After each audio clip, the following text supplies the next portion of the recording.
Empires rarely collapse the moment prosperity peaks. More often, they drift into a quieter phase where institutions still function, markets still open on time, and official numbers signal stability. This is the period when confidence remains high, while the foundations quietly change. History suggests this calm interval causes more long-term damage than the crisis that eventually follows. The question is simple but uncomfortable. What is the hidden stage that sits between boom and collapse? And why does it lock powerful systems into decline without setting off alarms? By the end, you will see the mechanism that turns success into fragility, and how growth subtly shifts from creating wealth to managing the consequences of past gains.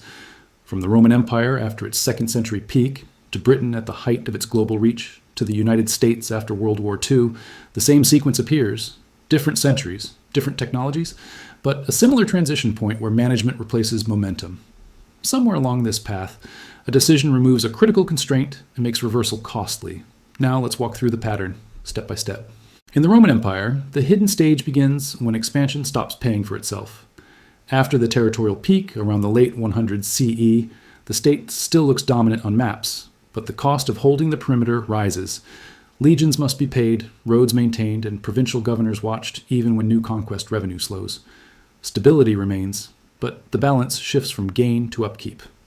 By the reign of Marcus Aurelius, from 161 to 180 CE, Rome is fighting expensive frontier wars while absorbing shocks like plague. The empire does not collapse here, it organizes. More administrators, more logistics, more tax extraction to meet fixed obligations. What was once a machine that produced surplus through expansion begins behaving like a machine designed to fund itself. In the early 200s CE, the state reaches for broader and more permanent revenue tools. In 212 CE, Emperor Caracalla issues the Constitutio Antoniniana, extending Roman citizenship across the empire. Historians debate the mix of motives, but the fiscal consequence is clear enough: a wider pool of taxpayers and legal subjects. It is a signature move of the in-between stage, making the system larger on paper to keep it stable in practice. This is also when money starts carrying the stress. Records and surviving coinage suggest the silver content of Roman currency was reduced over time, a gradual debasement that helped meet obligations without openly raising taxes to breaking levels.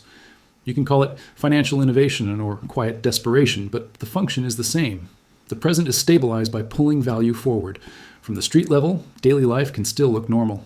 Trade continues, officials keep writing decrees, and the imperial brand remains intimidating. But inside the machinery, Rome is no longer building its power, it is maintaining it. That is the hidden stage, a functioning empire that has begun borrowing from its own future. Britain enters its own in-between stage, not after defeat, but after dominance. By the late 1800s, the British Empire controls global trade routes, finance, and shipping lanes. British factories still exist, but the center of gravity begins to move. Capital increasingly earns more abroad than at home, and the empire starts managing flows rather than expanding production. From the 1870s onward, the British Treasury and the Bank of England oversee a system where money, not goods, becomes the main export. London turns into the clearinghouse of the world, financing railways in Argentina, mines in South Africa, and governments across Europe. This looks like strength, and in many ways it is. But it also means domestic industry is no longer the primary engine of growth. This shift brings complexity. Financial instruments multiply, overseas investments require protection, and the state becomes deeply involved in maintaining confidence. Parliament passes legislation to support imperial finance, while the Bank of England increasingly acts to stabilize markets during disturbances. The system works, but it now depends on careful management rather than organic momentum. World War I exposes the cost of this arrangement. Between 1914 and 1918, Britain finances total war through unprecedented borrowing. Public debt explodes, and gold reserves are strained despite temporary controls. When the war ends, the empire is still standing, but the financial structure has changed permanently. After 1918, Britain does not reset. It refinances. Debt is rolled forward, austerity and adjustment become recurring tools, and global influence is maintained through finance rather than production. The empire has not fallen, but it has crossed into a phase where survival depends on credibility and intervention. Like Rome, Britain remains powerful, yet increasingly fragile beneath the surface. The United States enters the same stage later and under very different conditions. After 1945, the country emerges from World War II with intact industry, rising productivity, and unmatched financial power. The Bretton Woods Conference in 1944 formalizes this position, placing the US dollar at the center of global settlement, backed indirectly by gold and American output. For several decades, this arrangement aligns production with monetary authority. The United States exports goods, technology, and capital, while foreign governments hold dollars as reserves. Growth is broad-based, wages rise alongside productivity, and federal debt remains manageable relative to output. The system appears balanced, and for a time it largely is. By the late 1960s, pressures build quietly. Vietnam War spending, expanded social programs, and persistent trade deficits begin to strain gold reserves. Foreign central banks, including those in Europe, accumulate more dollars than the United States can comfortably convert. Stability remains on the surface, but the constraint is tightening. In August 1971, the Nixon administration suspends dollar convertibility into gold. This is not framed as an endpoint, but as a temporary adjustment. In practice, it removes the external discipline that limited monetary expansion. From that moment on, the system no longer requires production to anchor the currency in the same way. The immediate crisis is avoided and markets adapt. But the role of policy changes fundamentally. Stability now depends on management, coordination, and intervention by institutions like the U.S. Treasury and the Federal Reserve. The United States has entered the in-between stage, where prosperity continues, but its foundations quietly shift from balance to control. Once external limits are removed, the economy reorganizes around flexibility rather than output. In the United States, during the 1980s, deregulation and financial innovation deepen debt markets and expand credit access. The Federal Reserve, the Treasury, and large investment banks become central actors in sustaining growth through liquidity rather than production gains. This is where financialization takes hold. Corporate profits increasingly come from financial activity, asset management, and leverage instead of manufacturing efficiency. Households are pulled into the same structure through mortgages, credit cards, and student loans. Growth continues, but it is increasingly measured by balance sheets, not factories or wages.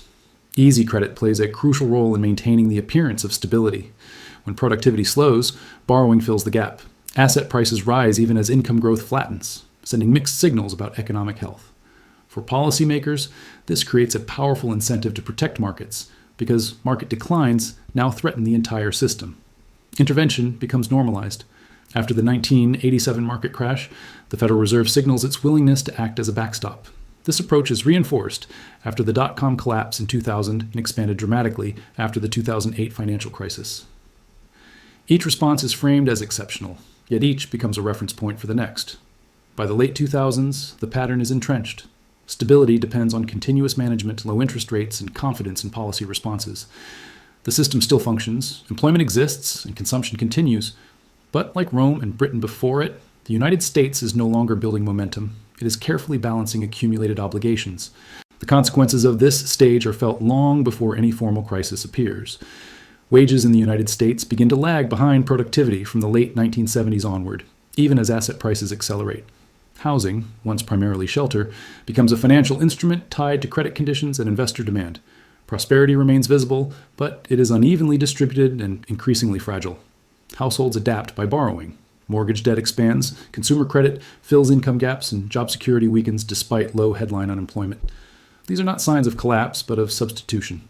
Debt replaces income growth as the stabilizer of daily life, keeping consumption afloat while underlying momentum slows. Governments follow a similar path.